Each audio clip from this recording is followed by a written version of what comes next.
If I didn't know my soul's purpose, this is what I would be doing today.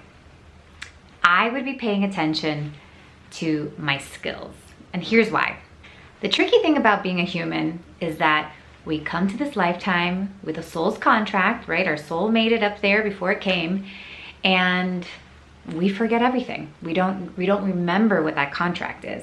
And it's only until we start getting to this place that we start to ask the question, like, I feel like I'm made for something bigger. Like, what am I supposed to be doing with my life? I feel like there's more. These very, kind of crisis questions.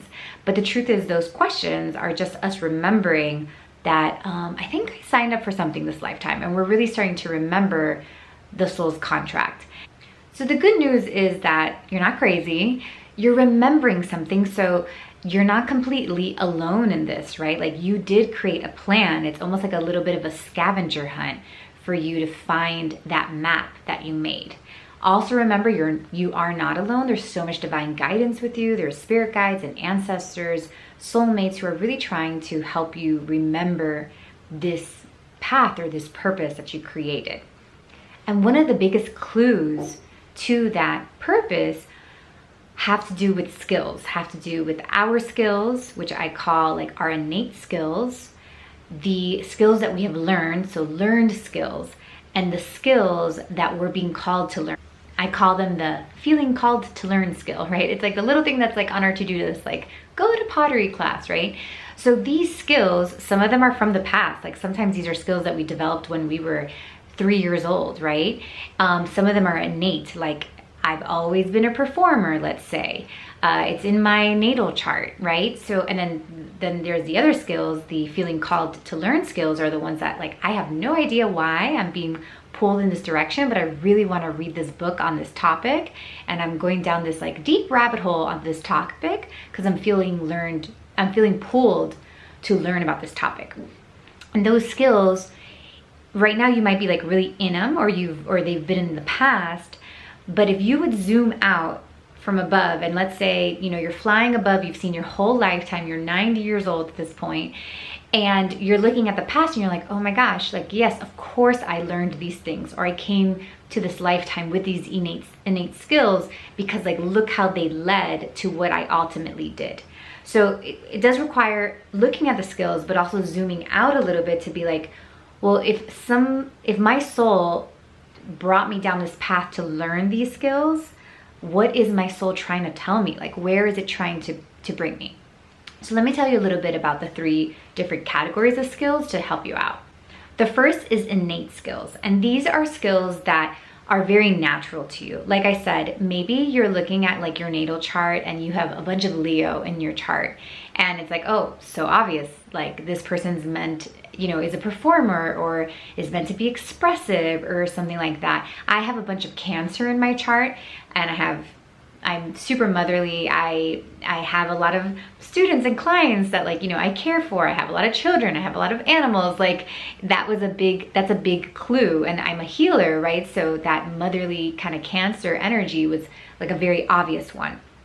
And then there are things that like I just started, like when I picked them up, when I first started writing, I was like, I felt very at home, right? You're like, oh wow, like almost that feeling that like, I think I might have been doing this in other lifetimes.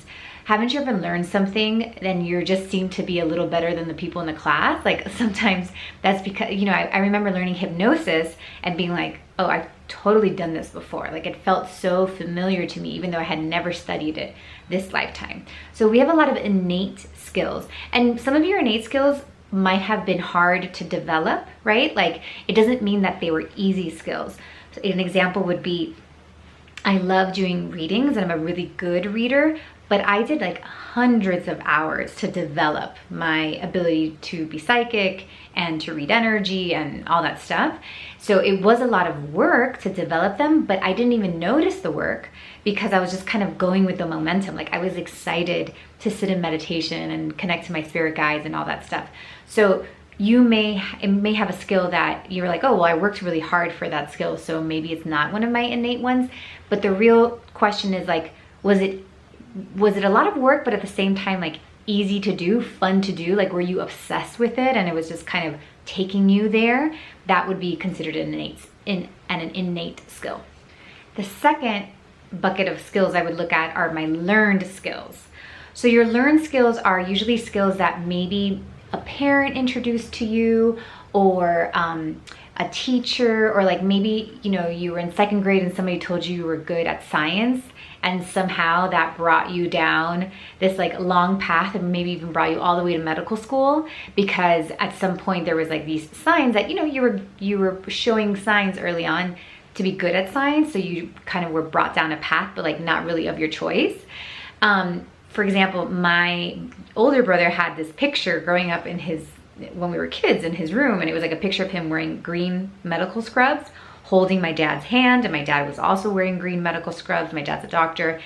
And in a way, like my brother, it was like kind of like manifesting that my brother was gonna be a doctor. Like he kind of, I mean, he obviously chose to become a doctor, but in many ways, like the path was kind of drawn out for him. And it's hard to tell, like, did he want to develop that skill, or was it kind of a learned skill that was just kind of shown to him? And he even jokes that like when he was in school, he was way better at English than he was like at science, but he was kind of very determined to go down that path because it was the path that was being shown to him. So these aren't like bad skills or anything like that. It's not bad to have these like learned skills, but it's important to like reframe them, because sometimes, like, let's say you learned to be a really great accountant, and like now you're feeling like you want to get out of that career, and you're feeling guilty because you're like, oh, well, I've been an accountant for 10 years, like I'm good at it, blah, blah, blah. We can put like too much pressure on those learned skills and make it all about those learned skills. And sometimes you might move into like something totally different, but it was good that you had this background as an accountant, right? So we have to kind of just loosen the grip on like what those learned skills really mean. Like if you were a great baseball player from 0 to 23, like maybe there's a reason, like maybe you learned certain ways of being, but we don't have to put all this emphasis like you're meant to be a baseball player, you know? So with learned skills, we don't, and sometimes you'll completely toss them away, you know, like, or sometimes you'll put them like really way back on the shelf. But it's important to just loosen the grip on what they mean to you.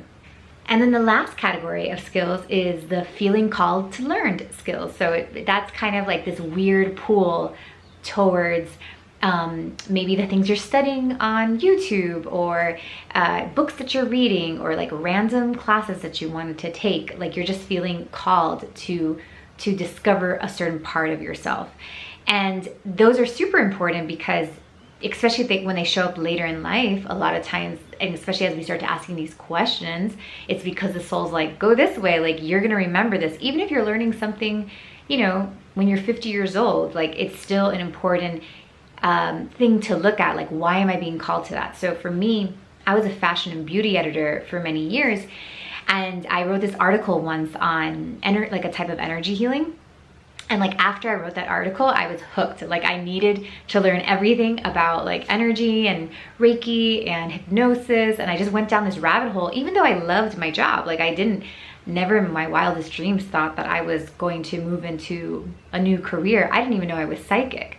But I was like being drawn, like you couldn't stop me from signing up for the things, you know, like I took every certification.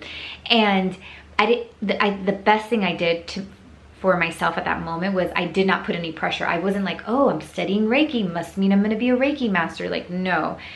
Just because you're being called to something, again, like just let yourself go through it. Don't be attached to it. Like just let yourself enjoy the moment of learning that skill and the mystery of it too, because you may not know what it's going to bring you later, but it's not the time for you to decide exactly like what this means. Just allow yourself to study and to learn, and then with a little bit of distance, and as you start to look at your other skills, it'll become more clear. So maybe you're still in that journey, but if you're not, if you maybe just like kind of past that journey, that you're like, okay, yeah, I learned new skills, I have my innate skills, I have like, you know, the skills I've had for, you know, many years.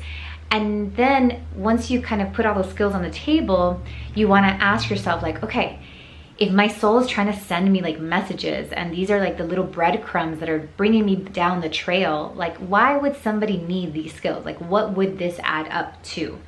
And as you start to ask that and really look at it from like a bird's eye view and have an open mind, you'll start to get a bit more clear on like, oh, like of course, like a person that would have all these skills would create this. And those are clues as to what you're supposed to do this lifetime. So I hope that was helpful. If you go down to the description, I give you a little assignment to list out your skills and just to take a little bit of time to look and reflect. So I hope you are, you take some time to do that. And if you have any questions or comments, I'd love to see them. And if you feel like you need additional support, just know that I do these monthly group readings where I channel and download messages for these kind of questions. So I'd love to see you there, and you could just look at the link below. All right, love you much.